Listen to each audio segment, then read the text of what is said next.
Quando a Escritura vai dizer que Deus, ele tem um povo que é propriedade dele, é que até na aflição, na angústia, nos problemas, na guerra, na fome, na miséria, até na desgraça, Deus continua cuidando do seu povo. Um exemplo disso é só você ler Apocalipse.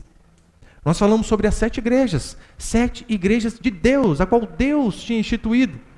E essas igrejas, historicamente, nós vimos que pessoas foram mortas a fio da espada, foram decapitadas, mulheres foram estupradas, crianças foram mortas, homens foram incendiados, uma desgraça, uma carnificina total com a igreja de Deus. Então, fidelidade pode ser sinônimo de livramento.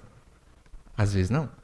É que as pessoas pensam assim, o que importa é ser fiel. Se você for fiel a Deus, nenhum mal vai acontecer com você. Então, quando acontece alguma coisa errada, algum problema, um desemprego, uma enfermidade, alguma coisa, a primeira coisa que eles fazem é a teologia dos amigos de Jó. Lembra? Tem pecado.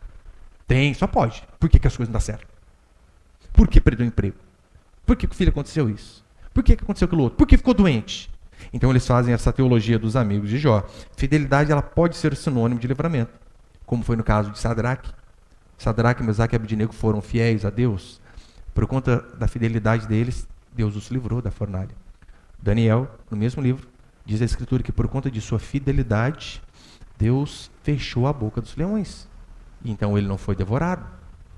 Agora, pastor, isso aqui é uma regra? Claro que não.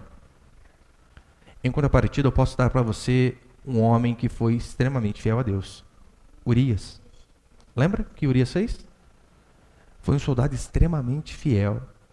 O rei o chama da guerra e diz, olha, deita-te com a tua mulher, fica em casa à vontade, porque Davi tinha engravidado a mulher dele.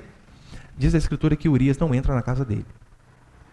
Aí então, o rei vai lá e embriaga Urias. Mesmo bêbado, o homem senta na porta da casa e não vai dormir com a sua esposa. Por quê? Se ele dormisse com ela, depois no outro dia, Davi ia falar, o filho não é meu, é dele.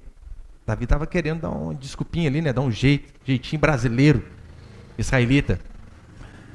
E então Urias foi fiel a Deus. Qual foi o final de Urias? Morto na frente de batalha. E ainda levou a sua sentença de morte, uma cartinha para Joabe.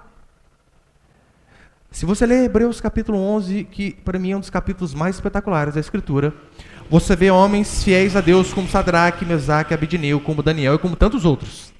Só que não tiveram o mesmo fim. Decapitados, cerrados ao meio, foram arrebentados. Nós vemos a história da igreja homens que funcionaram de iluminação para as ruas de Roma, porque foram incendiados, literalmente, vários deles.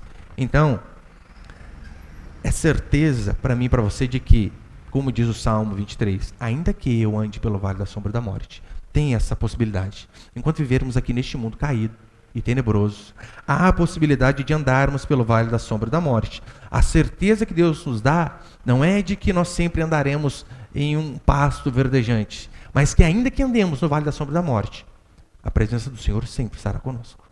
Esta é a grande diferença. E meu irmão, se você entende isto, isso vai livrar você de tantas frustrações, porque a maioria das nossas frustrações é porque nós achamos que somos bons demais, fiéis demais, corretos demais, e quando nós não recebemos com base naquilo que nós achamos que somos bons, ficamos bravos com Deus, com os irmãos, com o pastor e com todo mundo.